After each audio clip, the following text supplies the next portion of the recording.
There is a sound that a poker chip makes when you throw it on a table. A flat, hard, careless sound. The sound of something that means nothing to the person throwing it. The sound of a transaction, of a game, of an evening's entertainment between men who have eaten well and drunk well and have nothing more serious on their minds than the next hand. That is the sound that was coming through the door of a requisitioned German officer's mess when an American sergeant pressed his ear against it and heard something that made him pull back and look at the soldier next to him and say nothing at all. Because there are moments when what you have just heard is so far outside the category of things you have a prepared response for that your mind simply stops and waits for the world to make sense again. The sound was dog tags, American dog tags, being thrown onto a table as poker chips by German officers who had been drinking since the afternoon and who were, by every account of the men who eventually entered that room, having a genuinely good time. Get someone in your life right now and show them this video. Not later, right now. Because what happened when Patton found out about that poker game is something that every person who has ever worn a uniform or loved someone who did needs to hear before this story disappears into the parts of history that people decide are too uncomfortable to repeat. To understand the full savagery of what those German officers were doing in that room, you have to understand what an American dog tag actually was to the men who wore one. Not the physical description of it. Every person watching this already knows what a dog tag looks like. You have to understand the emotional and psychological weight of it. What it meant to the soldier wearing it, and what it meant to the people who received it when the worst happened. According to the extensively documented oral histories collected by the Veterans History Project at the Library of Congress, which contains tens of thousands of first-hand accounts from American soldiers who served in the Second World War, the dog tag occupied a specific and irreplaceable place in the psychological landscape of the American combat soldier. It was the one physical object on your body that acknowledged the reality that you might not come back. Every other piece of equipment was designed for the assumption that you would survive, that you would need your rifle tomorrow and your rations the day after and your boots until the war was over.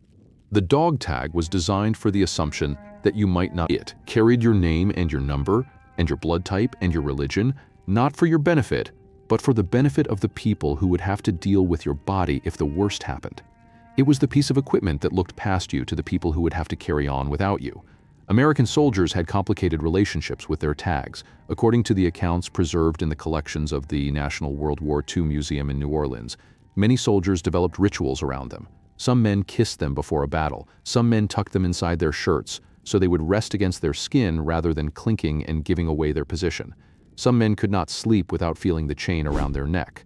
Some men wrote the names of their parents or their wives or their children on the back of one tag with whatever sharp object they had available, as if adding a return address to the last letter they might ever send. They were not just identification. They were the physical embodiment of the connection between a soldier and everything he was fighting for and everything he was afraid of losing. When a soldier died, one tag went back to the army, to the records, to the family, to the letter that the commanding officer had to write that no training ever adequately prepared you for, to the folded flag at the funeral, to the shelf in the bedroom back home where the family put the things that were too important to put away and too painful to look at every day. The tag was the last physical connection between the living and the dead, the last proof that a name had existed, that a person had been real, that the loss was specific and individual and permanent in a way that statistics and casualty figures could never fully communicate. The German officers in that room were using them as poker chips. Type the word real in the comments if you just felt that land somewhere specific in your chest, because I want every person in this comment section to sit with the full weight of what those men were doing before we go any further into what happened when Patton found out. The incident occurred in the spring of 1945, during the chaotic final weeks of the German military collapse in Western Europe. The Third Army was moving through Germany at a pace that consistently outran the ability of the rear area units to fully secure and process every building, every town, every piece of territory that Patton's armored columns were leaving behind them. According to the operational records of the Third Army preserved in the National Archives and analyzed by historian Martin Blumenson in his definitive work, the Patton Papers, the speed of the advance created a situation in which significant pockets of German military personnel were being bypassed or not immediately processed, existing in a kind of liminal state between active resistance and formal surrender, occupying whatever comfortable space they could find and waiting for the administrative machinery of the American occupation to catch up with the military reality. A group of German officers, senior enough to have access to private quarters but junior enough to have been overlooked in the initial wave of prisoner processing, had established themselves in the officers' mess of a requisitioned German military facility in a town that the Third Army had passed through several days earlier. They had food. They had alcohol that they had either brought with them or found in the facility's stores. They had apparently a deck of cards or something serving the purpose of one.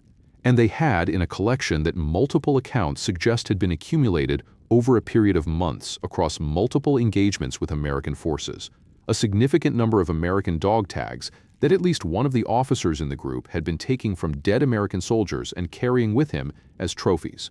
According to the account of the American sergeant who first discovered the game, preserved in the oral history collection of the 4th Armored Division Veterans Association, he had been conducting a routine check of buildings in the town when he heard the noise through the door, male voices, laughter. The specific sound of a social gathering that is several hours old and has reached the comfortable stage where inhibitions are down, and the conversation has gotten louder and the stakes of the game on the table have been raised to the point where the players are genuinely engaged.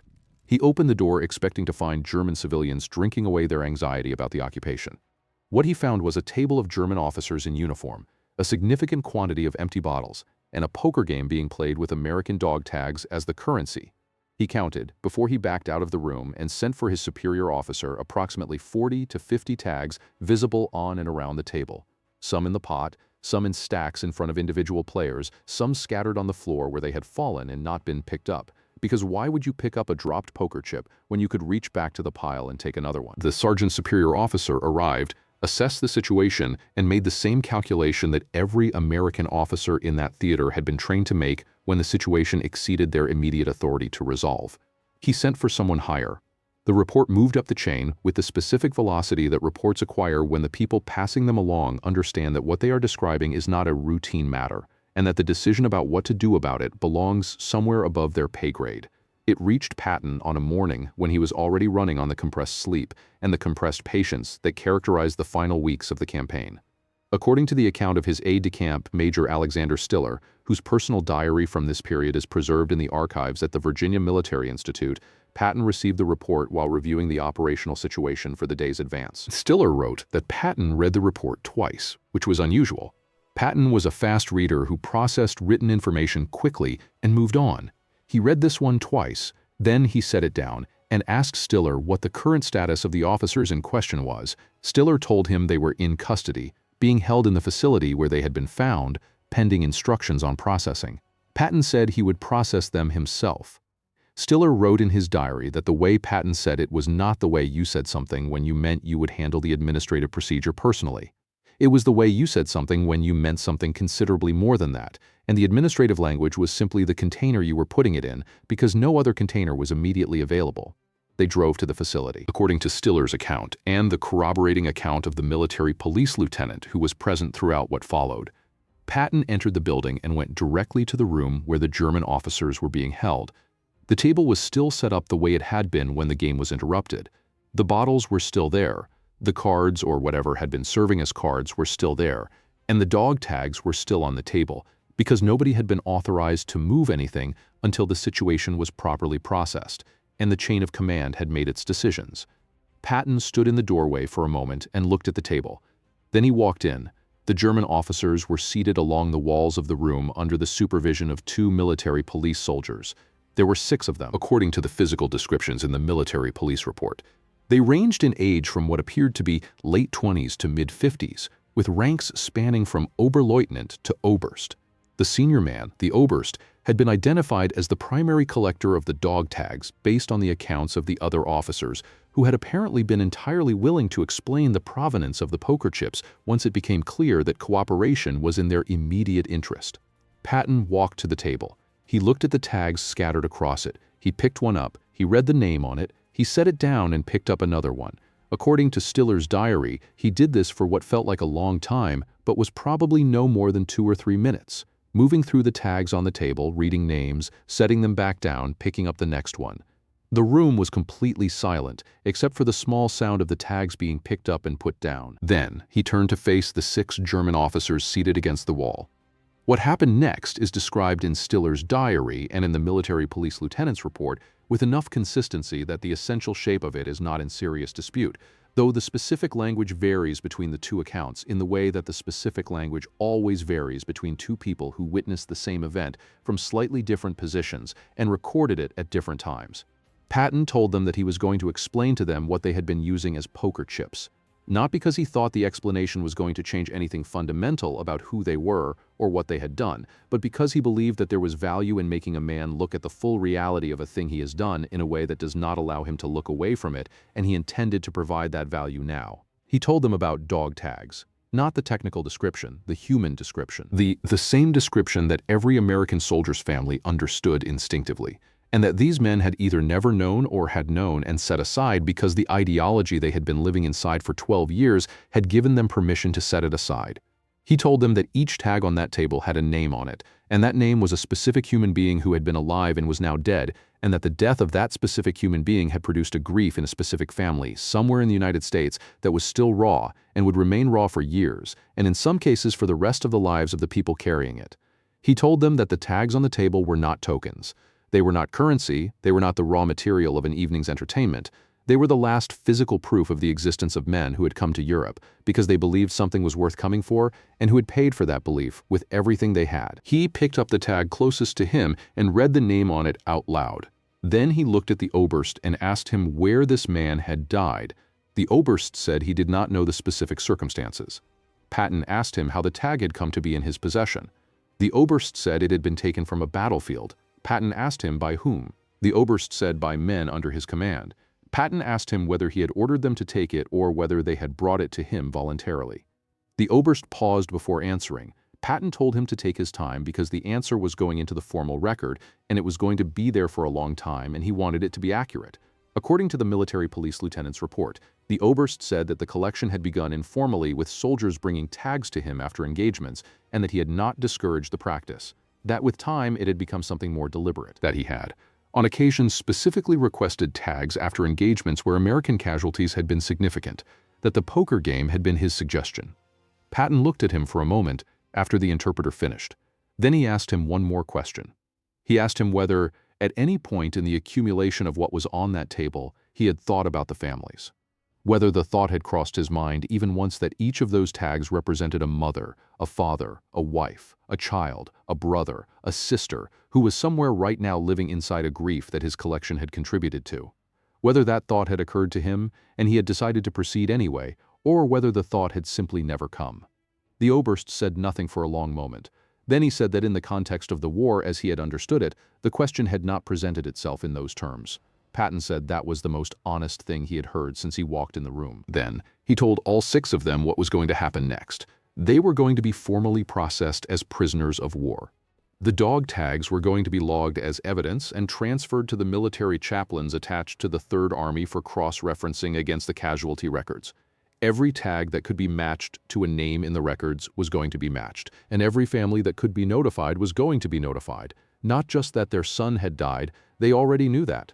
That his tag had been recovered, where it had been found, what it had been used for, because those families, Patton said, had been given the minimum possible information about the worst thing that had ever happened to them, and they were owed the truth even when the truth was this. He told the Oberst, specifically, that the formal record of this incident, the documentation of the collection, the poker game, the deliberate accumulation of tags after engagements, was going to be part of his war crimes file, that the people who would be reviewing that file in the proceedings that were coming were going to read exactly what he had done and exactly what he had said when asked about it, and that the families of the men whose tags had been on that table were going to have, for whatever it was worth to them, the knowledge that the man responsible had been looked at directly and required to account for it. According to Stiller's diary, Patton left the room without another word.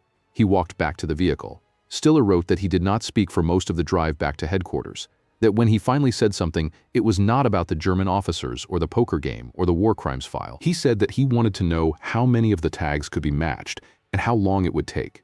Stiller told him the chaplains estimated 2 to 3 weeks for a thorough cross-referencing depending on the condition of the tags and the legibility of the stamps. Patton said to make sure it was done right rather than fast. The cross-referencing took nearly 3 weeks.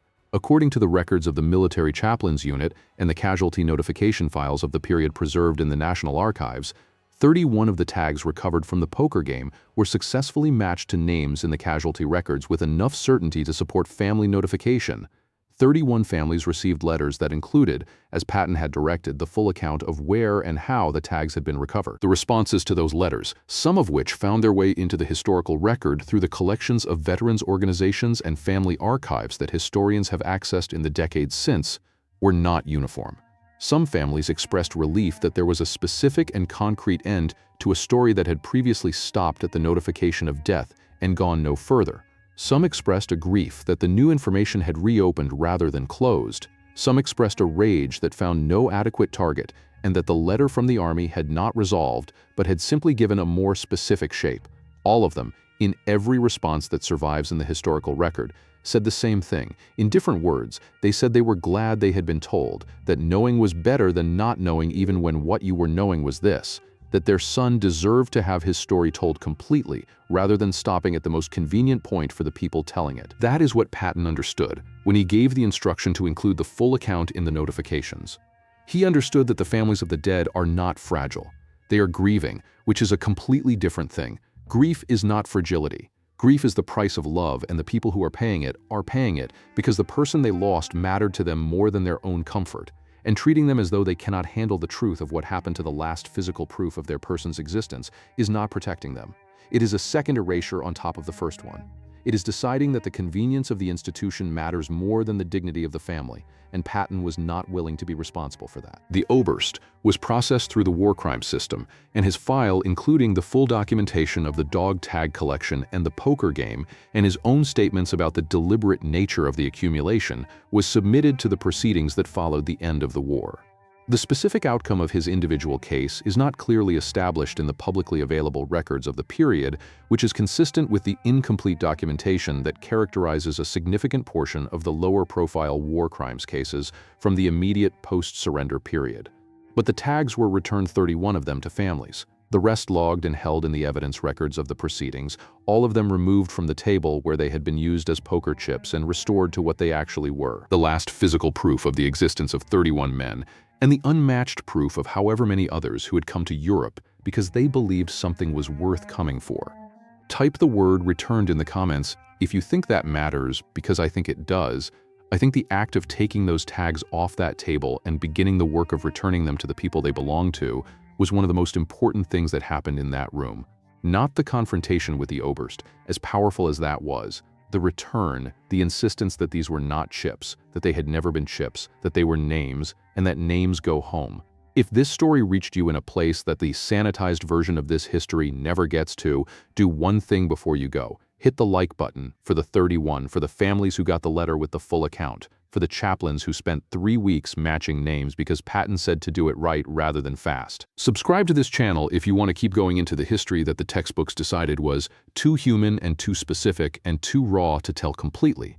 Turn on notifications so you never miss one of these deep dives. And leave your honest response in the comments because I read every single one, and that conversation is worth more than anything else this channel produces. I will see you in the next one.